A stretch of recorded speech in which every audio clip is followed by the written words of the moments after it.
On a humid evening in the summer of 1967, three men walked into the Appalachian Mountains believing nothing there could touch them. They were outsiders, passing through a region already collapsing under poverty, isolation, and unspoken rules that never appeared on maps. By the time the sun rose days later, all three were dead, scattered across forest, ravine, and creek, less than a mile apart. No witnesses came forward. No weapons were found. No suspects were ever named. Authorities would later describe the case as an unsolved homicide in difficult terrain. Locals called it something else entirely. The perpetrators were not criminals passing through, not gangs, not militias, not the state. They were a single family, living high on a ridge, known only by reputation and silence. A family that had avoided town for years, that asked for nothing, that answered nothing. The cause was not money, not land, not an old feud. It began with a single insult spoken publicly to the wrong person, in a place where words carried permanent weight. What followed was not chaos, but correction, and what happened next was never written down. Before we continue with the video, leave a comment telling us where you're watching from and what time it is there, and don't forget to subscribe to the channel. In 1967, Appalachia was not a place people visited. It was a place people escaped from or disappeared inside. The Appalachian Mountains stretched across the eastern United States like an unbroken spine, cutting through West Virginia, eastern Kentucky, southwestern Virginia, and parts of Tennessee and North Carolina. Entire communities lived folded into valleys so narrow that sunlight reached them only for a few hours each day. Roads ended without warning. Telephones were unreliable. Law enforcement was sparse, underfunded, and often local to the point of blood ties. By the late 1960s, America was changing fast. Cities burned. Protests filled television screens. The Vietnam War pulled young men out of coal towns and never returned many of them. Civil rights marches dominated headlines. But Appalachia existed outside that national narrative. Time moved differently there. Slower, heavier, governed by memory and reputation instead of law. Coal was dying, jobs were vanishing, and pride was all that remained. Families passed down land, grudges, and silence with equal care.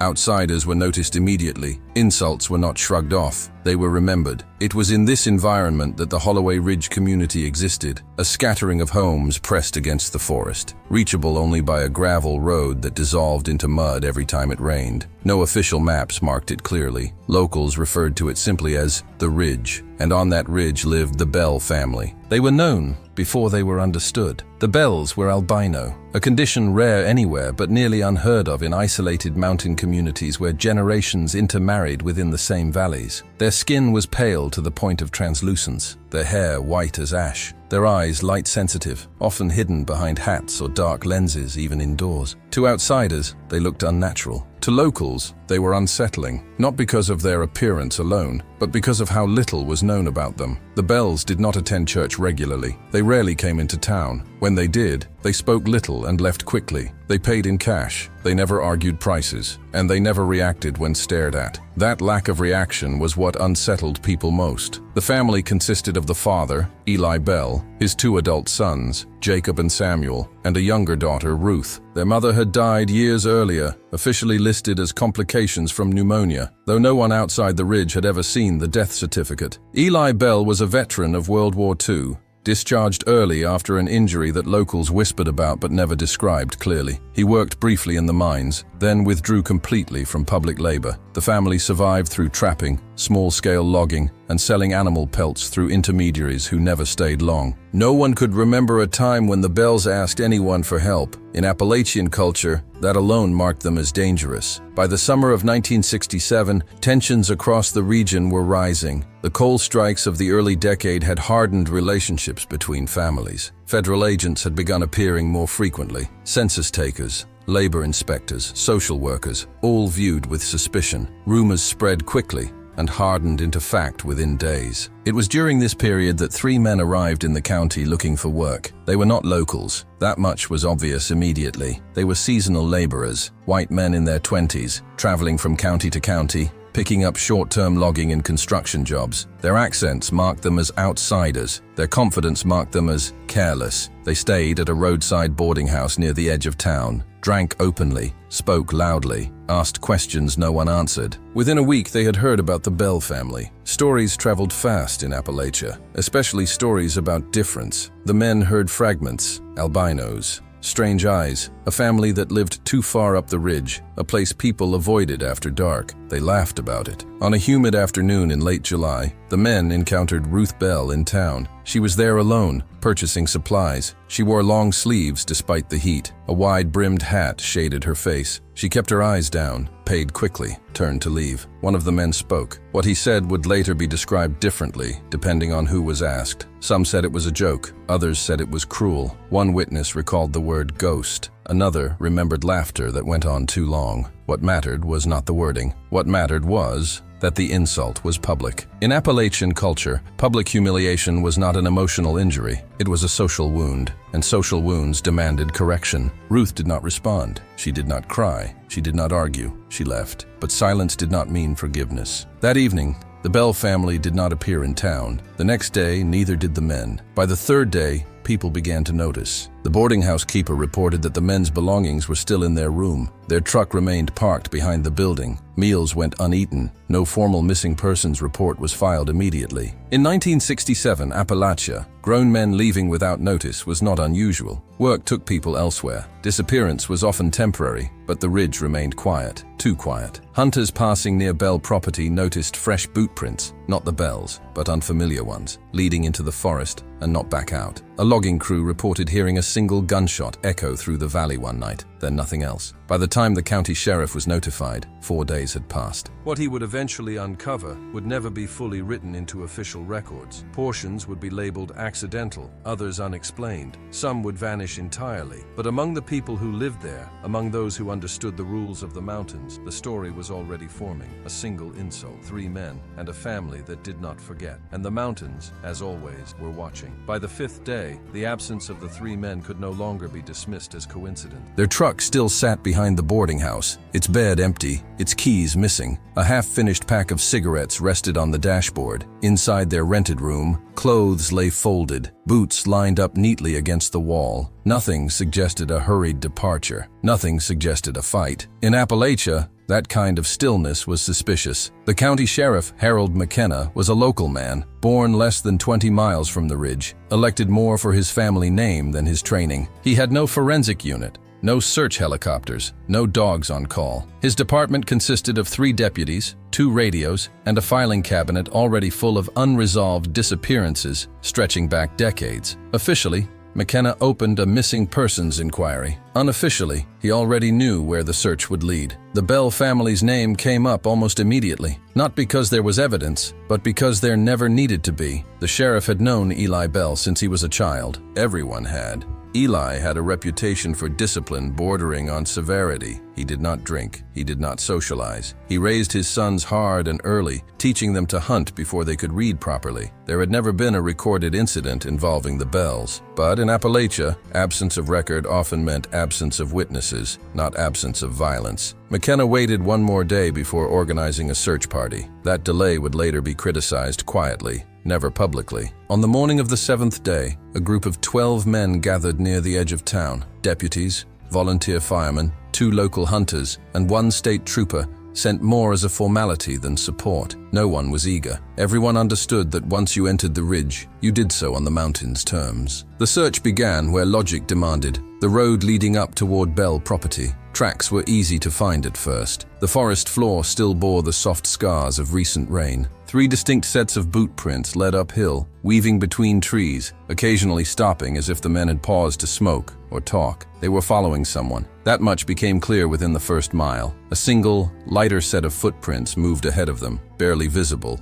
deliberately placed, avoiding brush, stepping on stones where possible. Someone familiar with the land, someone who knew how to be followed without being caught. The men exchanged glances but said nothing. By midday, the prints reached a narrow clearing near an abandoned logging trail. The area showed signs of disturbance, broken branches, flattened grass, and the unmistakable smell of gunpowder, faint but present. The first body was found less than 50 yards from the trail. He lay face down, partially covered by leaves and soil, as if the forest itself had begun reclaiming him. There was a single gunshot wound to the back of the head. No signs of struggle, no defensive wounds, execution style. The state trooper requested that the area be secured. The sheriff hesitated. Securing land like this required cooperation from families who did not welcome it, and the Bell's property line lay just beyond the trees. They continued. Within the next hour, they found the second body. This one was worse. He had been dragged. Marks in the dirt showed where his heels cut into the ground. His arms were bound behind his back with wire. The gunshot wound was to the chest, fired from close range. His face showed shock more than pain. The third man was not immediately found. That absence changed the tone of the search. In Appalachia, one body meant an accident, 2 suggested violence, 3 meant intent. As daylight began to fade, the group came upon a shallow ravine, barely visible beneath dense undergrowth. At the bottom lay the final body, partially submerged in a creek no wider than 6 feet across. He had not been shot. His neck showed clear signs of trauma, compression, the kind inflicted by hands, not rope. The state trooper vomited. The sheriff said nothing. No weapons were found near the bodies. No shell casings remained. Whoever had done this had collected everything they brought with them. The men were officially declared murdered that evening. But the report that went to the state would tell a softer story. It cited unknown assailants, remote terrain, limited evidence. No suspects were named. Privately, McKenna visited the Bell property 2 days later. Eli Bell met him at the edge of the tree line, rifle resting calmly in the crook of his arm, not raised, not lowered, just present. The conversation lasted less than 5 minutes. No one knows exactly what was said, but neighbors later reported that the sheriff left without stepping foot on Bell land. No warrant was served, no search was conducted, no further questions were asked. Within weeks, the case went cold. The bodies were buried in a small cemetery outside town. No press came, no reporters followed up. The families of the men were notified with brief explanations and longer silences, and the ridge returned to normal, or as close to normal as it ever got. After that summer, outsiders stopped joking about the Bells. The name alone became enough to quiet a room. Parents warned children not to wander too far uphill. Hunters avoided certain trails without knowing why. And Ruth Bell was never seen in town again. Some said she married and moved away. Others said she stayed on the ridge, living as her mother had before her. What mattered was that no one ever spoke the insult again. Because in Appalachia, justice did not always come with handcuffs. Sometimes it came quietly, with patience, and with the understanding that the mountains remembered everything. In Appalachia, violence rarely began in anger. It began in preparation. What happened on the ridge in the summer of 1967 was not sudden, it was not chaotic, and it was not the work of men acting on impulse. Everything about the scene, the absence of witnesses, the lack of evidence, the careful separation of the bodies, pointed to something older, something learned. The Bell family did not follow state law. They followed mountain law. That distinction mattered. Mountain law was not written, it was inherited. It passed from father to son in quiet lessons that never sounded like threats. It taught when to speak, when to watch, and when silence itself became a weapon. It taught that respect was survival, and humiliation, if left unanswered, invited more of the same. Eli Bell had been raised on those rules. Born in 1918, he came of age during the Great Depression, when Appalachia was stripped for coal and left hollowed behind. His father had been a logger who disappeared into the mountains one winter and never returned. No search party had found him. No grave existed. The lesson was simple. The land did not forgive weakness, and it did not return what it took. During World War II, Eli served in the European theater. Records showed a shortened deployment and a medical discharge, but details were sparse. What his sons knew was that he returned quieter than when he left, with a habit of waking before dawn and checking the perimeter of their property every morning without fail. Jacob and Samuel Bell grew up differently from other boys. They did not attend school regularly. They learned to read through old newspapers and discarded manuals. Their education came from the woods. By the age of 12, they could track a man by the way he shifted his weight. By 14, they knew how to move without leaving a trail. By 16, they understood how sound traveled differently, uphill than down. Hunting was not sport, it was instruction. Eli taught them that animals were not targets, they were teachers. A deer that heard you before you saw it was proof of failure. A clean kill was a matter of respect. Suffering was wasteful. Noise was dangerous. Those same principles applied to people. The insult directed at Ruth Bell was not discussed openly that night. No shouting echoed from the house. No plans were spoken aloud, but the family ate together in silence, and afterward, Eli retrieved a locked wooden box from beneath the floorboards. Inside were items not used in years: wire, a small caliber pistol, a hunting knife sharpened thin, not thick, preparation without ceremony. Ruth's role ended with her return home. She did not participate. She did not need to. In mountain culture, honor did not require direct action from the offended. It required correction from those responsible for protection. The men on the ridge were not lured randomly. The Bell sons watched them for 2 days. They learned their routines, the times they drank, the paths they took, the confidence that grew as nothing happened. Outsiders always mistook quiet for weakness. That mistake shortened lives in Appalachia. On the third evening, Jacob allowed himself to be seen. Not clearly, just enough. A pale figure moving between trees, a glimpse, a curiosity, something to chase. The men followed willingly. By the time they realized the terrain had changed, when the trail narrowed, when the forest thickened, it was already too late to retreat without showing fear. Pride carried them forward.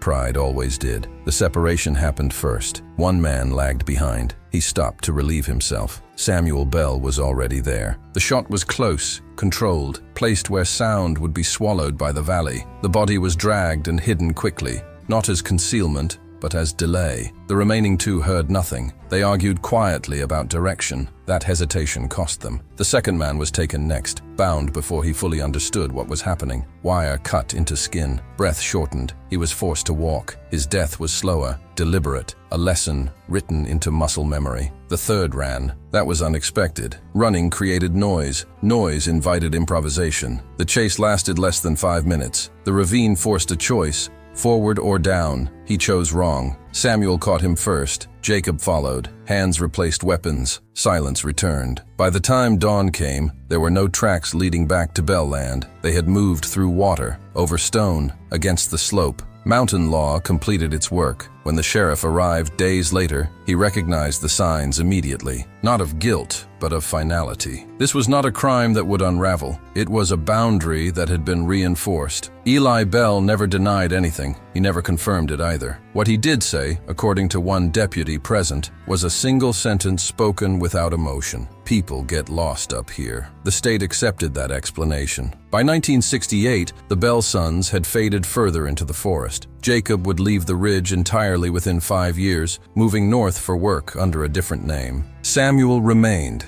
inheriting the land after Eli's death in 1974. No further incidents were ever officially linked to the family. But in Appalachian towns, stories do not need paperwork to survive. They live in warnings, in avoided trails, in the way voices lower when certain names are spoken, and in the understanding that some laws are older than the state and far more strictly enforced. By the fall of 1967, the official story was already finished. 3 men had gone missing in a remote region. Their bodies were found days later. The terrain was dangerous. Evidence was limited. No suspects could be identified. The case was classified as unsolved homicide and quietly archived. On paper, that was the end. In practice, it was the beginning of something else. The Appalachians had a long history of selective blindness. County offices were underfunded by design. Deputies were neighbors first, officers second. Investigations depended less on procedure and more on what consequences an arrest might trigger. Certain families were known. Certain boundaries were respected. The Bell family existed inside one of those boundaries. When the state police requested a follow-up review, the sheriff's department responded with delays. Files were incomplete. Witness statements were summarized instead of transcribed. Photographs were mislabeled. Dates blurred. Nothing was falsified outright. There was no need. Negligence achieved the same result without risk. The district attorney declined to pursue indictments, citing lack of actionable evidence. Privately, he admitted something else. Any attempt to prosecute would require testimony from locals who would never speak. Jurors who knew the land would not convict, and sending outside officers onto the ridge would invite confrontation no one was prepared to handle. In Appalachia, justice systems did not fail accidentally. They adapted. One state investigator, Thomas Greer, did try to push further. He arrived in November with proper credentials and no local ties. He interviewed the boarding house owner again. He reviewed the original search notes. He asked why Bell property had never been searched. The answer was always the same: they lived too far up. Greer requested permission to bring dogs onto the ridge. The request was approved at the state level and stalled at the county. By the time it moved forward, Winter had arrived. Snow erased what little remained. The trail was declared inaccessible. Greer left the county 3 weeks later. His final report contained an unusual sentence, buried in the middle of a paragraph. Community non-cooperation appears structural, not incidental. After that, the file stopped moving. The bodies of the men were returned to their families with minimal explanation. No press conference was held. No follow-up questions were encouraged. One family attempted to pursue a civil case, but withdrew within months after receiving anonymous letters advising them to let the mountain rest. No handwriting was ever identified. Locally, the story hardened into folklore almost immediately. Details shifted depending on who told it. Some said the men were armed. Others said they were drunk. In some versions, only 2 were killed. In others, more. The truth mattered less than the lesson. Outsiders stopped traveling alone. Seasonal labor declined sharply the following year. Ridge routes were quietly removed from logging plans. Maps remained unchanged, but behavior did not. The Bells themselves withdrew even further. Samuel Bell took over most dealings after Eli's health declined. He was seen in town once a year, sometimes less. He spoke only to one merchant, paid in exact amounts, left without conversation. Ruth Bell was never officially documented again. No marriage record, no relocation paperwork, no death certificate. Her absence became part of the unease. In some versions of the story, she left the mountains entirely. In others, she never did. No one claimed to know for certain. By the early 1970s, younger residents began treating the massacre as something that had always happened, not something recent. Time compressed the event, folding it deeper into the land. That was Appalachia's final act of erasure. Not forgetting, but absorbing. The mountains did not need records. They needed memory, and memory survived in the spaces between speech. A sheriff who never returned to the ridge, a trail no one used anymore, a family name that ended conversations. The case was closed, because reopening it would have meant acknowledging something no institution could control, that the law had not failed, it had stepped aside, and in doing so, it allowed another system, older, quieter,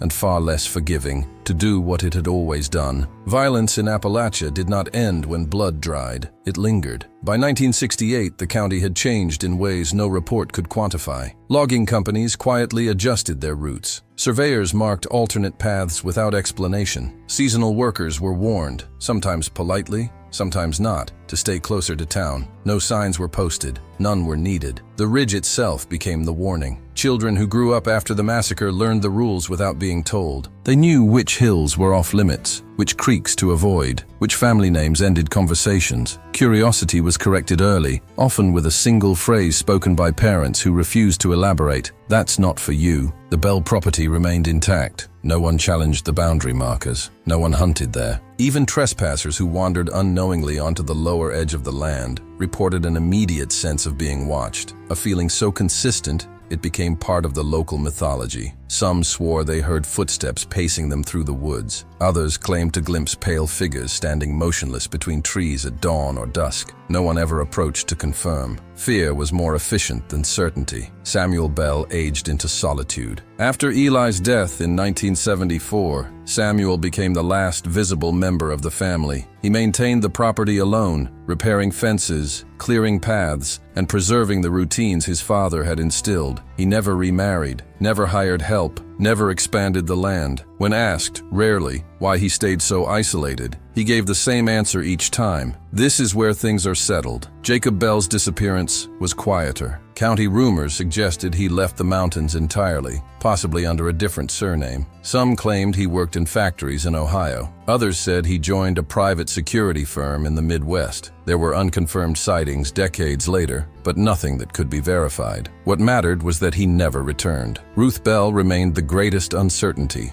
No official trace of her existed after 1967. No school records, no marriage licenses, no hospital visits. Her absence invited speculation that only deepened with time. Some believed she left to escape the weight of what followed her insult. Others believed she stayed, living unseen, her presence folded completely into the ridge. A few insisted she died young, though no grave was ever identified. The truth dissolved into rumor, and rumor hardened into silence. By the 1980s, the massacre had transformed from a recent event into a cautionary inheritance. It shaped behavior without being discussed. It explained reactions without being cited. When outsiders asked why the land remained so empty, Locals shrugged. Nothing grows up there, but that wasn't true. The forest thrived. It reclaimed old trails. It swallowed abandoned equipment. It erased the signs of men who had believed the mountains were neutral ground. The only thing it did not erase was reputation. In 1992, a group of amateur hikers ignored warnings